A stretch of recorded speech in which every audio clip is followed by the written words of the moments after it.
Welcome, everybody, to the First Name Basis podcast. This is where we talk with industry leaders and innovators about what's happening in the world and in our tech space.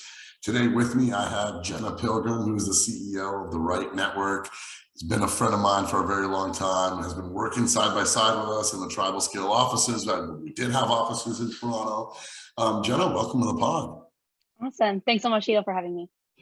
Jenna, I know you really well. A lot of our listeners don't know who you are. I think I wanted to start off just by, not dating you by age, but saying, how does someone so young get to where they are? And if you could walk us a little bit through your career, because I think it's really going to set the context for what we are seeing in the market right now, especially when it comes to crypto, NFTs, Web3. Would love for you to just give us a little bit of background about yourself.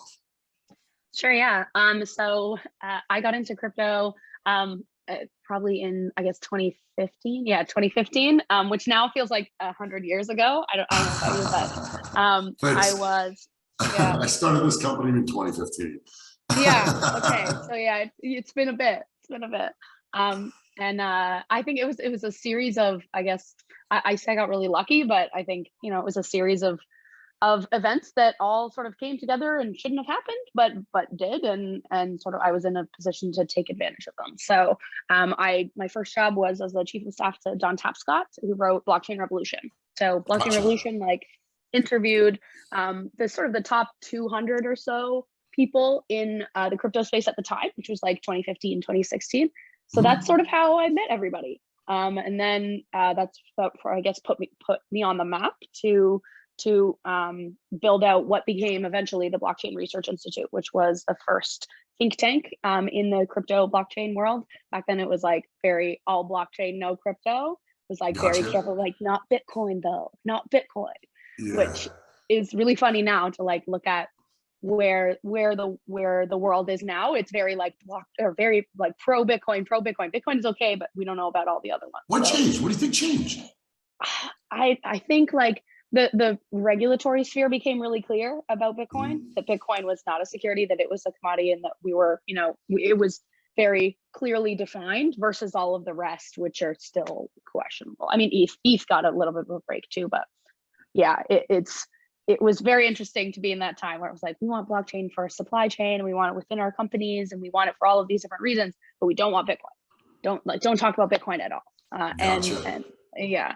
And then from there, what was some of the learning? Again, I just want to pry into this a little bit. You're in this blockchain institute. I'm guessing you're working with large enterprises on how they could implement blockchain into their workflows, how it can help them, and just give me the high level, or the top ones that you think were the best use cases, because you still see organizations, and especially the listeners of our pod, enterprises, our enterprise customers, if they're listening, they're probably still wondering, scratching their head of how could blockchain help us? Yeah, so we did a lot of research into different applications for supply chain and for consumer goods. So our clients were Procter & Gamble, ExxonMobil. They're using it a lot for asset tracking, to say every single step along the way in our usually archaic supply chains that are built on very old technology. How can we use the blockchain to make sure that everybody's kind of looking at the same thing? They wanted to use, and still probably want to use the blockchain almost like a shared spreadsheet. Because people may be using different spreadsheets. I'm seeing inventory in different areas, and how can I just make sure everything has been verified on this network that, hey, what I'm looking at is actually right? Yeah, exactly. And I think the thing that was lost, and I would argue still sort of is, there are a lot of people creating their own blockchains, their own sort of private networks, and that's really good for learning. That's really good for figuring out where to go next, and figuring out what the blockchain is all about, and the idea of a shared system and shared consensus. But in the long term, if all of the people on your payroll are the only people on your blockchain, then it's not a blockchain anymore. It's just a shared database.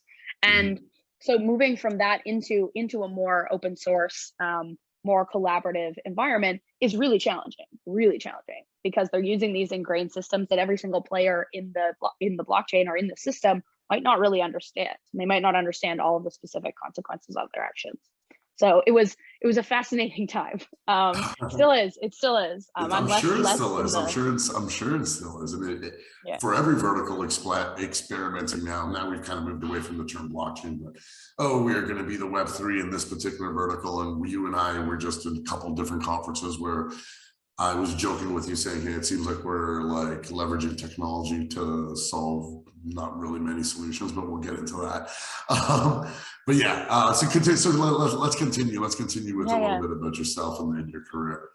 Yeah, so Blockchain Research Institute started in that really enterprisey area. Was consulting to Thomson Reuters, some big banks, and even some like big consultancy firms. A lot of them were first out of the gate: Accenture, IBM, KPMG, Deloitte. They were sort of right out in front. But then that's how I realized very fast that I did not want to be a consultant. And that at the end of the day, there's so much good research out there and there's so much good work being done. But if someone isn't taking that research and then figuring out how to actually disseminate it within an organization, then we're not going to get anywhere. And so there was a really big role for people to take that research or take what was found out and actually go and build something. Gotcha. And yeah, that's how, hang around entrepreneurs long enough, you need to go be one or at least be around more of them. Sure. And so I joined Block, BLOQ. They developed infrastructure to make it easier for people to build on public blockchains. And they had a venture studio as well. So the venture studio work is the work I really liked. Right. It's like helping spin out a bunch of different companies. I think you guys actually had a venture studio at the same time. Yeah, you still do, yeah. Yeah, so you had launched it, I think, originally around the same time that you were doing Block. Yeah, and that was my first experience of remote work, like fully remote work. That was a new one, and spent a bunch of time traveling with Block. Lived in Amsterdam for a while, lived in Singapore for a little bit, and sort of experienced the broader. There's a bunch of companies doing what Block does now, right? Like there's a bunch of companies saying, hey, we're open blockchains, and go ahead and build your business models on top of it. Yeah. There's a bunch that both. So Block Enterprise was doing something similar to what like Alchemy or Infura or a Block Daemon, like that kind of enterprise side, was giving that infrastructure so that people could build. So that was very early to be building that kind of business. Sure. Yeah. And then from there, it's only a matter of time before you have to go build something for yourself. So I started building StreamEd with Michael Casey from CoinDesk. And it was an NFT company in 2018, which everyone thought NFTs were like, any VC we talked to, everyone thought NFTs were like 15 years away. They're like, oh, that's cute. You're going to have NFTs in your ecosystem and you're going to blah, blah, blah, blah, blah. And then we did not get funded for like a really long time. Right. Yeah. And we raised. Timing is everything sometimes. Timing is everything. Yeah. For sure. We ended up raising just over $500,000 for that one. It was great. It was it was an application that desperately needed more infrastructure. And here we are building infrastructure for the same problem. So what are you doing now? Tell us about Rite. How is it different? What's going on? Yeah, so we realized that there was a big gap in the market to turn physical licensing contracts, like the relationship between an NFT and its usage, to turn that into a smart contract. And so right now, when you buy an NFT, people started really asking what they were buying, and they're buying digital certificate. Like that's it. It's a certificate of authenticity. It's not usage. It's not a contract that can be edited into the future. It's not, it's not, if I own an NFT, I can put it on my wall and I can privately display it in my home, and that's it. I can't put it on a t-shirt. I can't put it in my commercial. I can't, do any of those things unless it's accompanied by a usage contract. And so we do usage contracts. So we're a contract generator. Yeah. So I guess the use case would be, you see these memes of people joking around going, hey, you may like that song, but I own it. It gives you an opportunity now. Hey, if you actually do have ownership of it and you have the right usage contract, you can actually use that music in a variety of different ways. Yeah, or I, as the creator of it, can make it really easy for somebody to reuse my media. Right now, the only recourse, and we can argue this if you'd like, but I don't think there's any enforcement in Web3. I don't think enforcement exists in Web3. And that is like the only recourse we've had for somebody infringing on copyright or infringing on media is takedowns. And there's no takedowns in Web3. That's kind of the point. Like it's on the blockchain. That's kind of the point. And so if you're not allowed or able to take things down anymore, like what do you do? Like what do? You have to make it a lot easier to do the right thing rather than punishing someone for doing the wrong thing. And I may be Web 2.0, but it takes me back to the Napster days where like Apple came in and said, hey, we're going to create an iTunes store. And like this Napster stuff or Kazaa or whatever it may have been is going to be around, but let's make it easier for you to actually distribute music the right way. I'm a music guy, so I keep going back to music all the time as the analogy. Makes a lot of sense. I wanted to, before we continue on this NFT path, I think you and I have been in, it's June 28th, 2022 right now. And you and I just did 2 conferences back to back. First one was Consensus in Austin, and then we were at NFT Week in New York City. And while all this is going on, it seems like this huge momentum that the Web3 crypto blockchain world was having started crashing down. What are you seeing in the market? What's going on right now? And why is everyone scared out of their mind to like everybody who's bullish is so scared now, and the markets are showing that. What's going on here? I think dissect it for us, break it down for us. Spooked is definitely a good like adjective that I would use. It's a weird time to be in crypto, first of all. In crypto, this is not our first rodeo. Like, you and I have known each other for a long time. This is our third or fourth or more bear market for Bitcoin. And so I would say that the more financially focused people are very much like, I've seen this movie before.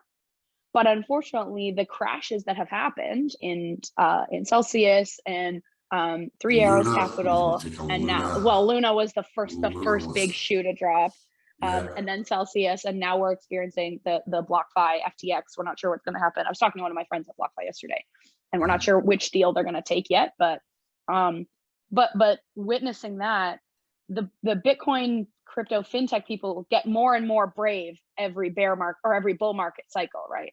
But when you get more and more brave, you get more leverage, which also means you get a bigger crash. And they can stomach the bigger crash because they're accredited investors. They understand the risks, and they took the risk, and it fell this time, and that's fine. That doesn't mean it's not going to succeed next time. But I think the interesting part has been all of my like NFT Web3 friends who this is their first bear market, and this is like a whole new concept. And it hurts less, because usually they crash less, but we've seen sort of in 2 pieces a divergence between the crypto people over here and the Web3 people going this way.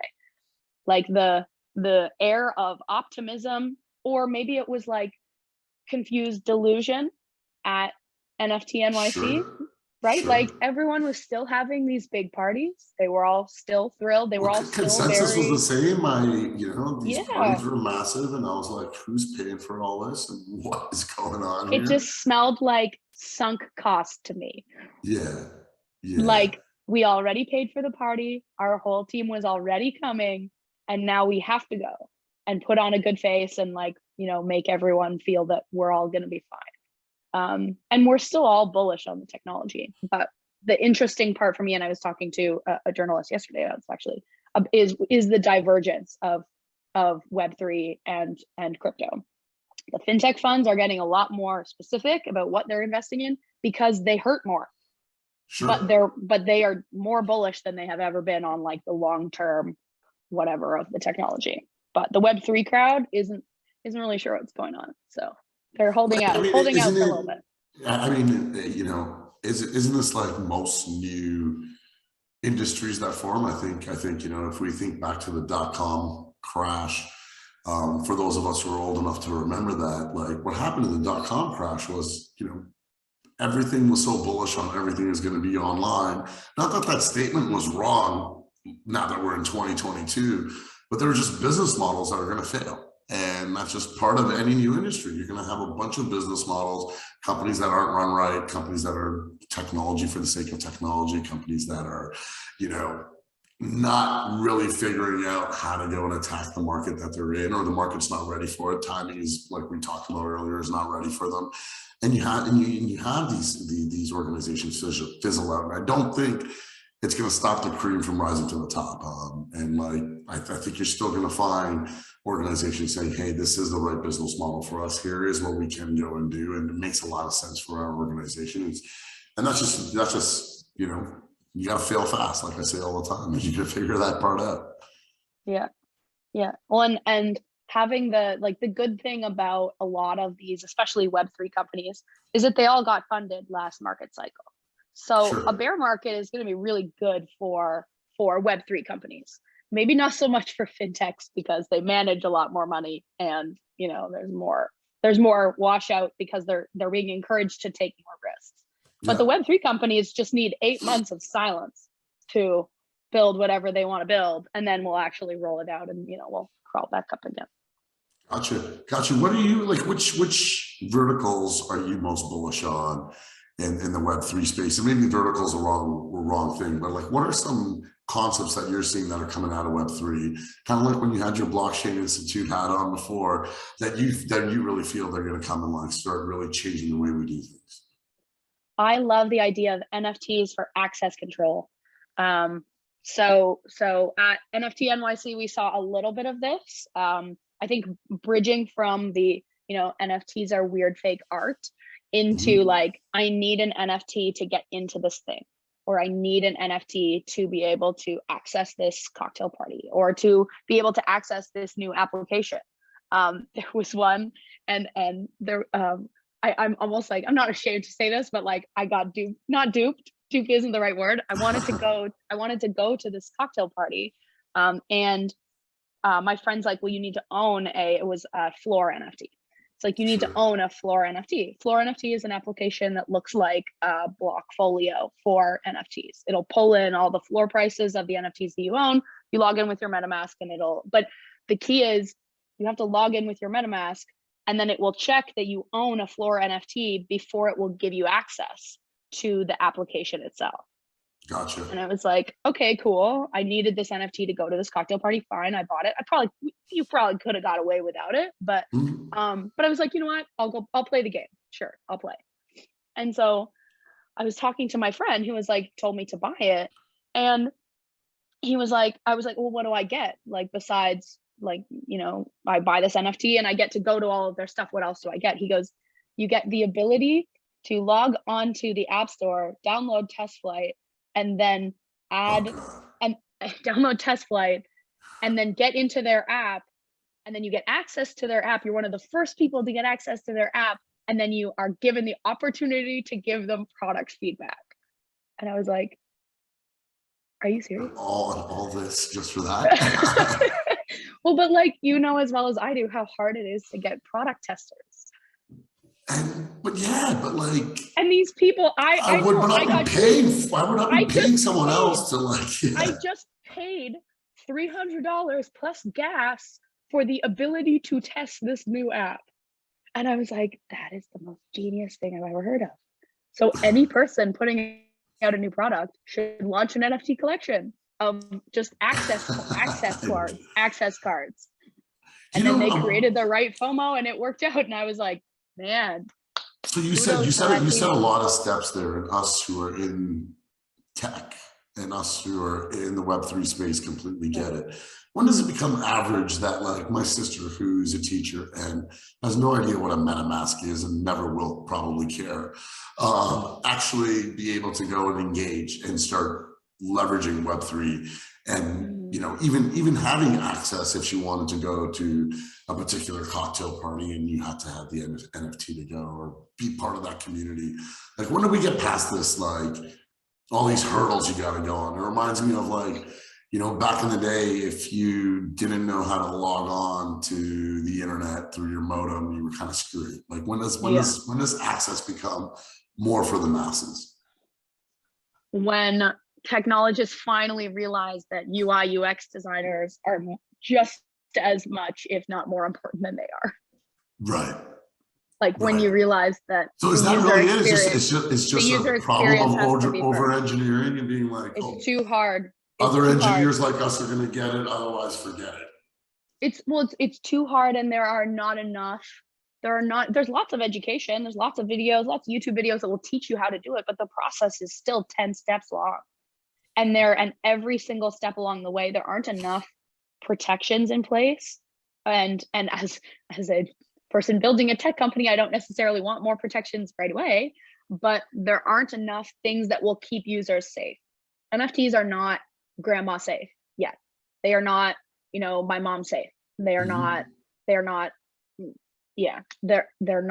safe for the average person because depending on what blockchain you use, it's very expensive. And so you have to be okay to stomach that risk.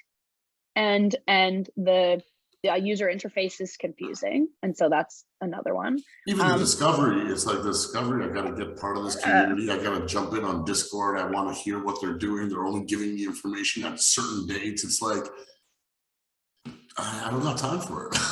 Well, yeah, and I don't got time for it. Maybe that's set up in a way that to eliminate a person like me from being part of that community, and I totally get that. That's the funny that doesn't part seem really open in Web3 to me. No, that's what I mean. Is like that's the funny part about Web3 is like they come out of the gate with the same, and crypto did the exact same thing. And crypto has now opened up a little bit more because there are better tools, because there are better access tools. I think the important part is that you know, crypto did the same thing. Web3 said Web3, this open thing, anyone can participate. It did lower the barriers to entry, where any person can log on to the Discord, but it's very hard to get from zero to, you know, I'm an NFT sniper and I get access to every single drop and all the rest of it. But if you're dropping a new NFT collection, you have to basically negotiate with the NFT mafia to get your NFT collection to sell out, which is totally contrary. Explain that to me. How does that work? So you have to create a very large community of people from around the world. And there's probably 1,000 or 1,500 NFT collectors in the world who have, this is like bloggers and YouTubers. And it's a very homegrown, like grassroots movement, but there is very much a pyramid, and there are people who are at the top of that who, if they show your project will sell out. And this is very difficult. Influencers of the NFT community. Yeah, exactly. And once you get into like the influencer marketing people come into here, and they bring in the influence that they have, but they don't have the same influence in Web3. It's very challenging to make your NFT project as successful as it is, which one could argue, what is the goal of a good NFT drop? It is to gain good users who are going to use your thing, and not necessarily just to sell out a 10,000 collection of, you know, some random picture that you made up. So I'm hoping that this bear market will wash out a lot of the like PFP generation. And, you know, some of your listeners might be angry at me for saying that, but I'm very excited to be in the post monkey generation. So the post monkey generation, I like that. So what I'm hearing from you is like you really are bullish on the projects that have more utility. It's not just art based. It's, you know, people argue with me all the time, like, hey, why do I have an NFT collection? And I'm like, hey, why did I collect baseball cards and hockey cards and football cards when I was a kid? Now I just do it digitally, and like there's a community of other people who are also doing it digitally, and I totally get that. But now there's a whole, what I'm hearing from you is there's a whole like community-based aspect to it of like, what's going to be the utility of that NFT? How could you actually go use it? What else are you going to be able to go do with it? Yeah, and I think there's a big thing, and like we've seen some sports teams be really innovative here. Like You have NFTs that evolve, so like generative NFTs, where like if you have an NFT that you hold, for like the Warriors did this, where you have an NFT that you hold, and then if the Warriors win, your NFT changes and it's a different art now, and it's a different like that would be like, you know, your baseball card is one picture, but then if the picture of the person, you know, if the person hits a grand slam, then the picture changes. Right. And because we have an NFT that's connected to its creator, we're able to facilitate that sort of change, which is very cool. And you've gamified it. It's so super cool. It's And being able to like gather VIP networks that already exist and then represent sort of their stake in it. So if you're a season ticket holder, I know like you're a season ticket holder in Miami. And so like if you had an NFT that represented your season ticket, and then, you know, the Heat continues to do well, you get more artwork, or you get more perks, or you get more access to the team in different ways if you do different things. There becomes a way to gamify both fan interaction is a huge one, and ticketing. Ticketing is a bigger nut to crack, but fan engagement for existing VIP networks is one I'm really, really excited about. Yeah, I mean, one of the ones that I'm extremely bullish on is this like idea of loyalty with NFT. It's like, hey, the longer I've held it, the more I've interacted maybe with the brand that released it or the company that released it, the more and more clout I get and the more importance I have to them. It's kind of like, you know, my Marriott rewards, where I walk into a hotel and they're like, hey, welcome, let's upgrade you right away. Where like, hey, my NFT could be that clout now, and be able to show, you know, be able to have that connection with that company or product or whatever it is, that, hey, I'm a super engaged user. Yeah, and there's a really interesting piece there as far as like charities and conservation goes. So my friends, and I'll just a little show, my friends are launching this NFT drop called Eternals, Eternals, okay. How you actually say it, but they've created a generative rainforest where 55% of the proceeds of these NFTs go to rainforest conservation. And they've actually like loaded in the data of what the weather is in the rainforest. And there are these cute little like spinning space trees. And, oh, hang on, can you hear me still? Yeah, I can hear you. Okay, perfect. One of my AirPods died. So the cool part is that you have to keep donating to the rainforest to keep your forest plot alive.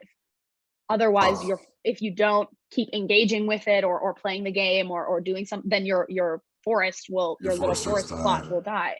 And so you almost have to keep it alive like a Tamagotchi. That's the word. I was like, well, my little sister used so to play cool. that Tamagotchi so thing cool. She used to play Tamagotchi. Yeah. They were a thing when I was a child. I used to kill all my Tamagotchis, but we're, you know, gonna try and keep my rainforest alive. I used to play SimCity, I remember, and if I didn't watch my city, chaos would be breaking out. Yes, exactly. Exactly. Very cool. Jenna, let's do some predictions. Where do you see Bitcoin and Ether going in like a year? So this one it's divergent again. It could go up to, I liked that someone said 100,000 by the end of the year. I would love that, but yeah. I don't think we're gonna go there. I think we're in for probably like at least 6 months of bear market, likely more. Fair. So till the end of the year, we're mid-year now. So yeah, till at least the end of the year. But then usually Bitcoin goes down at the beginning of the year and then does a bunch of stuff in the middle and then goes up in September. It always has a hike in September. So I think we're probably in for it till the following September. So I think we're looking at probably 14, 16 months of this. And it could climb back up depending on, because they're divergent predictions now, right? We have the Web3 crowd delivering on things like DeFi and farming came through in the last bear market, was created in the last bear market, and yields and all the rest of it, which eventually got us into backfired. Kind of got it back into a bear market. Yes, exactly. But like BlockFi as a company, Celsius as a company, they were all created in like the last 18 months and became these sort of rocket ships. So another one could come out of nowhere. I hope it's mine, but we'll see. Yeah. And then how do you see institutional funding? I know we've seen a lot of VC funding in the past 2 years in this space, whether it be Web3 or NFT space. How do you've been fundraising, you've done a good job. Like, how do you see funding moving forward? I'm For finally the done. entrepreneurs out there, congrats. Finally done fundraising, thank God. Just squeaked it in there right before everybody blew up. Yeah. But I think it's going to be another 12 to 18 months before companies can fundraise again. But that really says, like, you know, I think it brought especially valuations down to a more pragmatic level, that made it a lot easier for investors to invest. People were slashing valuations. They were doing creative ways of fundraising. I think we'll see more companies doing NFT drops to fund their company, which is cool because that gives you community engagement as well. It means that you get metrics and traction before you have product, or even before you have product market fit sometimes. And well, I think that part is anything's cool. better than a deck saying, "Yeah, I got a $75 million valuation off this deck." Yes, exactly. Anything's better maybe than I'm a old white paper school, and a but I dream. think you're crazy when you got that. Yeah, especially with valuations that high. So you're like, proven team, and you're like, proven what? Yeah, proven Yeah. team. I've seen that without even white papers, though. I don't even want to get started. Yeah. It was a wild west so out there for a bit.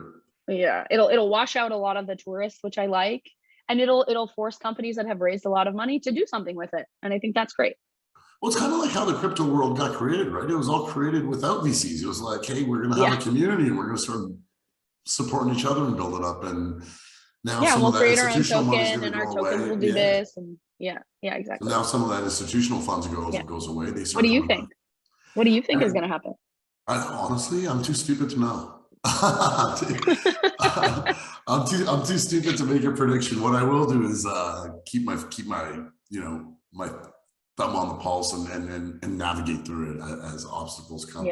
I do see a ton. I think, and I joked around that consensus with you about this, but like, I don't want to hear another pitch of just more technology for the sake of technology. No. I think we're going to stop seeing a lot more of that, and people are going to have to come to the table with like, hey, this is technology to solve a real problem, or a problem that's not already being solved in a much easier way. So I think once that stuff starts getting fizzled out, I think you're going to see a lot of institutional money coming back to the table, because like right now, I see things getting funded, and it's tough for someone like me who doesn't have a large due diligence team to say, hey, let me go in and jump in on something without someone else doing the due diligence. And so I think as we start to fizzle a lot of these cool tech ideas away from real business opportunities, I think, you're going to see a lot more funding coming back in. So I'd like to see a lot more Web3 crypto companies reaching out to enterprises and saying, hey, let's build something together. Let's not just, like, Web3 companies have the ability to run really, really fast, but it's very likely that they might be running really fast in the wrong direction. And I think, like, there is something to be learned from like you've seen, Time Magazine is a perfect example. They are huge innovators in the Web3 space, but how are they taking a more than 100-year-old corporation and like turning it into this innovative monster? Absolutely. And that's awesome. And we need to see more. We need to see more leadership like that, but it needs to come from a convergence of the two. And I hope that this bear market cycle will get convince a bunch more people to come to the table. That's why I was so excited to have you on this podcast, because it's something I want our enterprise leaders to listen to and say, hey, there's a lot of cool stuff happening. How could you plug in and really leverage your business objectives with these cool companies that are coming out? And I think that, like you said, there's got to be the right convergence for it to really take off, and then make a big splash for the common person who is not so deep into tech to actually and gain from the advantages of it. Big enterprises know their users inside and out, and they know their customers. And I would argue that lots of people who are building big communities, they want big communities for the sake of big communities. They want 50,000. They say it takes a community of 50,000 to sell out a drop of 10,000. But why is selling out the drop the end game? Like, why is that the goal? What do you do after that? And how do you convert that person again and again? How do you sell to them again and again? How do you get the right data? There's a bunch of sort of Web3 data analytics companies that are coming out now, which I'm very excited about. Absolutely, that space is very, very cool right now. especially in the analytics world. I want to shift gear a little bit. So you are moving closer to me. Is that happening? Not happening? Yes, it is. It is. So you're coming to Miami? I am moving to Miami this fall. I'm originally from Toronto. We met in Toronto. We've lived in Toronto for a while. And yeah, I'm moving south of the border. I'm an East Coast person, definitely. And my choices were New York or Miami. And, you know, Miami is a bit warmer. So. Why move out of Toronto? I have many if we theories. Heard a little Canadian feelings right now. I've been pretty open about like what's not that Toronto's not going to be home and we're not going to support the community all the time, but like be a little honest. Like, why are you coming down here? I think the pandemic killed Canadian competitiveness. I think innovators like you and I are, you know, we need to be given the space and funding and access and whatever you want to call it. We need to be given that opportunity to build something really big. And if we're going to take risks like that, we need to know that the talent is there and the talent is excited. And you gave me a bit of advice, like probably a couple of years ago, and you're like, I don't really care what somebody's, especially for entry level employees, you're like, I don't care what their previous skills are, but they need to be smart and they need to be hungry. Yeah. And Canadian talent is smart. They've always been smart and they will continue to be smart. But when you have excessive government involvement like we did, that didn't stop soon enough, you get a population that becomes very comfortable and very accustomed to being mediocre. And when you incentivize mediocrity, you incentivize this mediocrity over competitiveness, over you're not rewarding big companies for being really successful or for building really innovative things. You're just taxing them more or telling them that they need to allow their employees to do all kinds of things that they couldn't before. We're not allowing entrepreneurs to make their own decisions. And I wish that Canada was a place and Toronto was a place, because like it was like the heyday of Toronto tech. We loved working in Toronto. Yeah, living in Toronto. It's going to come back. I'm positive it's going to come back. It's just it needs that restart, right? Like I haven't gone back to Toronto in a while, and it's literally because the airport's a disaster. I don't want to fly. I get so sad that everyone is just so fine with being fine. Why can't we be great? Be amazing, no, that's it. So what did you notice here about the Miami tech community that really like started driving you towards it? We've talked a little bit about the flip side, but like I think there's some magic happening here, and I don't want to like poison your answer here, but like I'd love to hear what you saw happening in this community and share with us what you're seeing. Yeah. So I spent probably like 3 or 4 months in Miami this winter, and I think like just the caliber of people that live there that you're surrounding yourself with. There's a lot of people from all over. Toronto is a very immigrant friendly city. It's brings people from all over.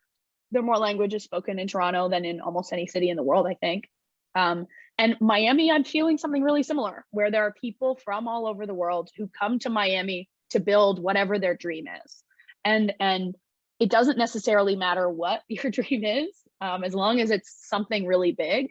And it basically is like, you have all these people around you who are running as fast as they can. It's the same thing that I love about New York. It just has this like New York has that pulse. It's like, you wake up at 7:30 in the morning, there's cabs honking. You're like, I gotta go. yeah. Or you're like, you're sitting on the subway, or you're like, walking down the street in Brickell or wherever. You're walking down the street and all the people, you look to your left, you look to your right, and you know that every person around you is also sprinting as fast as they can towards whatever massive thing they're trying to do. And you can't help but also sprint very fast. Otherwise you'll get left behind. Right. Or that's it won't necessarily happen, but like it's a very exciting, energetic, you feed off the energy of all the other tech enthusiasts that have moved over here during the pandemic, for sure. And if we're like 10% as right as we actually think we are, then we'll actually still be somewhere really awesome. So I think it's that lowest common denominator. Very cool. Very cool. Yeah. Jenna, we're coming to the top of the hour. What do you want to sign off with? What's something that you want to talk to our listeners about, teach our listeners about before we sign off? I think, yeah, just give NFTs a chance. They are more than your average monkey picture. Anyway, all due respect to the monkey picture. Sure. But I think there's a lot more here.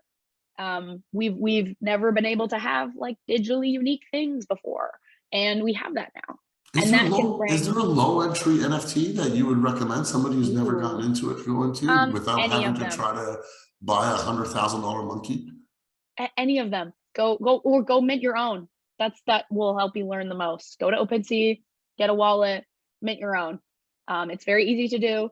Take a selfie and then make it into an NFT. You'll always learn more by doing. Just like in early days of Bitcoin, we said, go on Coinbase and go buy something. You will always learn more from, spending, like, I don't know, if you're just minting one of yourself, it'll cost you less than $100, like probably less, significantly less, right. To mint an NFT of something. And that will teach you about all of the different pieces of it, teach you about scarcity and about, uniqueness.